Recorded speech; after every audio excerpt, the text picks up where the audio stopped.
ugu yaraan inta la xaqiijiyay 4 qof oo rayid ah ayaa geeriyooday kadib markii ciidamada midowga Afrika ee AMISOM la sheegay inay toogteen dadkaasi kadib markii kolonyo ay la socdeen qarax wadada dhinaceeda la dhigay lagula eegtay egas control balcad ee magaalada Muqdisho ee wadanka Soomaaliya.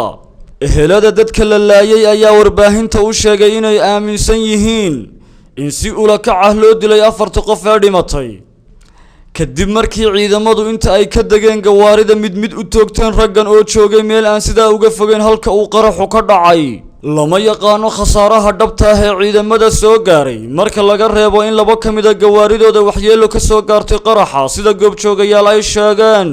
afhayeenka AMISOM gaashaanle dhexe Richard Omwenga oo warbaahintu la xiriirtay si ay dhacdadan wax uga weydiiso ayaa waxa uu sheegay in aanu arrintan la socon hadda balse uu baari doono dibna uu uga hadli doono.